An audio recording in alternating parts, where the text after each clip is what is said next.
Kaspar, mēs noslēdzām šo mēģinājumu Stokholmas latviešu koris ļoti neparastu dziesmu. Vai tas bija eksperiments ar mums, amatieru kori, vai tas tā ir parasta prakse? Nevarētu būt teikt, ka tā ir tāda pavisam parasta prakse, bet patiesībā man šis darbs ir ļoti labi pazīstams un miešana uz seniem laikiem.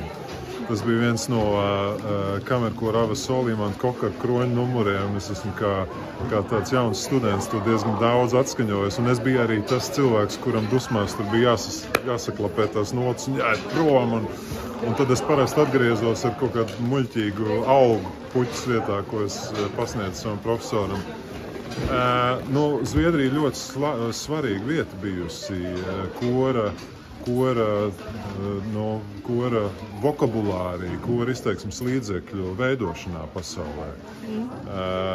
Eriks Eriksons, bet ne tikai, tā vide, kas šeit ir bijusi vienmēr faktiski ļoti aktīva. Kora vide ir arī radījusi ļoti daudz ārkārtīgi neparasts darbus un tiešām jaunu muzikālu valodu. Un šobrīd ir tāds laiks, ka tie 60, 70 vai 50 gadu beigas, 60 gadu eksperimenti ir varbūt mazliet aizmirsušies.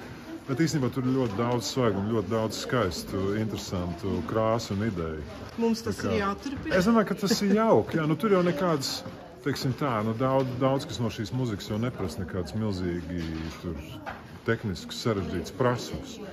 Šis konkrētais darbs gan ir, vajag diezgan tādu stabilu, labu tenoru grupu. Tur tenoriem ir daudz, kas jādara, bet principā šī veida muzika, viņa ir ļoti teatrāla savā veidā, vai ne? Un bieži vien tas ir pat svarīgāk nekā tāda klasiska dziedāšana.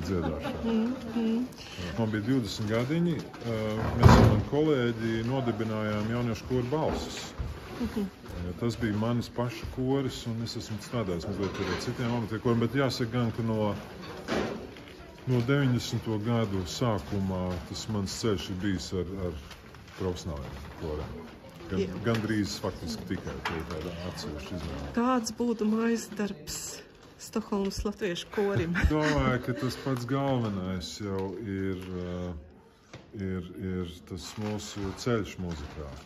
Mums darīt jebko, ko mēs darām tādā līmenī, lai tas pašam sagādātu prieku, vai ne? Un lai tā tehniskā varēšana ir tāda, kas mums ļauj nodarboties ar tādu repertuāru, kas mums pašiem patīk, interesē un kas bagātina mūsu dvēseles.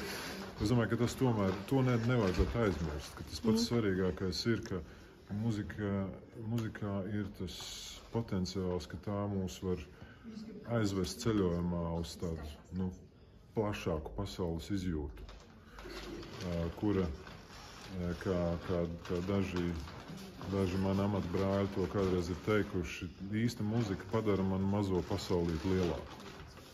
Un tas man šeit ir tas pats galvenais. Paplašināja mūsu apvāršņus. Paldies un lai veic!